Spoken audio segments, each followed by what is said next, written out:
Assalamualaikum warahmatullahi wabarakatuh. Kembali lagi di mata kuliah Bisnis Internasional. Kebetulan kelompok kami hari ini akan membawakan tema tentang pendekatan moneter, di mana kajian ini disusun oleh Mbak Kholila dengan saya sendiri Muhammad Fauzi dengan dosen pengampu Bapak Nur Rahmat Nuzil. Di sini kita akan membahas ada 4 pembahasan, yakni yang pertama pendekatan moneter, kedua neraca pembayaran internasional, ketiga pendekatan moneter terhadap neraca pembayaran internasional, yang keempat yaitu sumber daya manusia. Lanjut, kita akan membahas di pembahasan yang pertama yaitu pendekatan moneter. Apa itu pendekatan moneter? Ada 3 pendekatan yang dapat digunakan untuk menganalisis neraca pembayaran internasional, yaitu pendekatan elastisitas, pendekatan absorpsi, dan pendekatan moneter.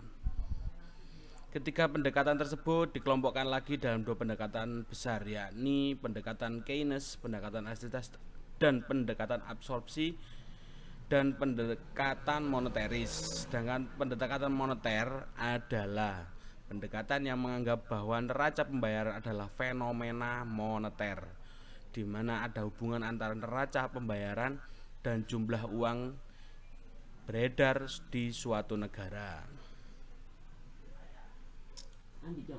Lanjut, yakni yang kedua yaitu neraca pembayaran internasional. Pengertian neraca pembayaran adalah catatan sistematis mengenai semua transaksi ekonomi antar penduduk suatu negara dengan negara-negara lain selama periode tertentu. Menurut Pippenger 1973, neraca pembayaran internasional memiliki sebutan-sebutan lain seperti neraca pembayaran atau neraca pembayaran luar negeri. Sudiono 1987 menyatakan bahwa dalam bahasa Inggris, neraca pembayaran nasional disebut balance of payment atau balance of international payment atau international balance of payment.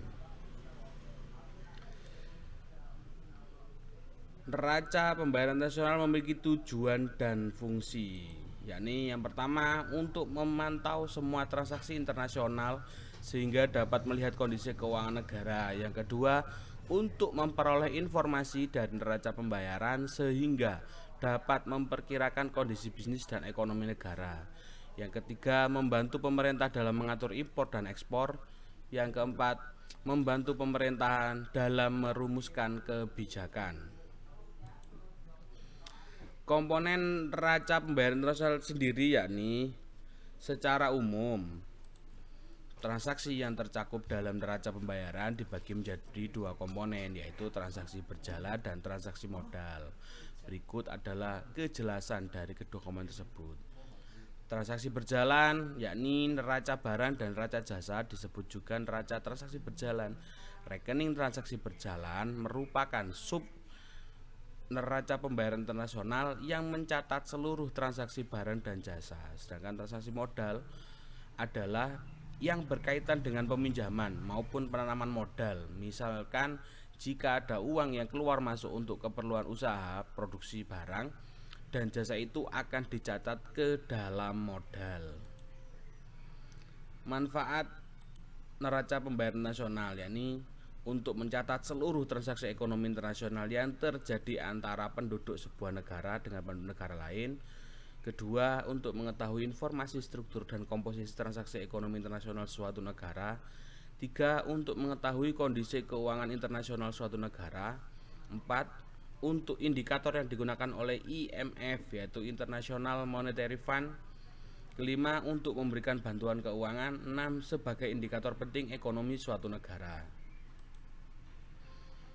Pengaruh pendekatan moneter terhadap neraca pembayaran internasional, yakni defisit neraca pembayaran dalam jangka panjang menimbulkan dampak negatif, yaitu devisa yang semakin lama semakin habis, yang seharusnya digunakan untuk mengimpor barang, jasa, dan membayar utang dengan bunganya. Sebaliknya, surplus neraca pembayaran yang tidak normal memiliki dampak negatif dalam jangka panjang, dikarenakan terindikasinya penumpukan devisa yang berarti tidak adanya efisiensi dari pemakaian devisa. Hal ini berpengaruh pada kemakmuran masyarakat. Pendekatan monetaris menurut Cakolades 90 pada penelitian Adamu dan ICD 2009 ialah pendekatan yang menganggap neraca pembayaran merupakan fenomena moneter di mana adanya hubungan antara neraca pembayaran suatu negara dan jumlah uang beredar. Menurut Nopirin 90, ketidakseimbangan pasar uang merupakan cerminan neraca pembayaran yang tidak seimbang. Sumber daya manusia. Pengertian sumber daya manusia menurut Hasibuan 2016, sumber daya manusia adalah ilmu dan seni yang mengatur hubungan dan peranan tenaga kerja agar efektif dan efisien membantu terwujudnya tujuan perusahaan, karyawan, dan masyarakat. Kedua, yakni berdasarkan riset dari Bank Dunia tahun 2018, Indeks sumber daya manusia Human Capital Index Indonesia berada pada peringkat 87 dari 157 negara. Nilai hasil Indonesia adalah 0,53, tertinggal dari beberapa negara Asia. Mungkin cukup itu tadi penjelasan karena kurangnya materi dan juga hasil browsing beberapa materi tidak ada. Mohon maaf ya sebesar-besarnya. Sekian dari kami. Wassalamualaikum warahmatullahi wabarakatuh.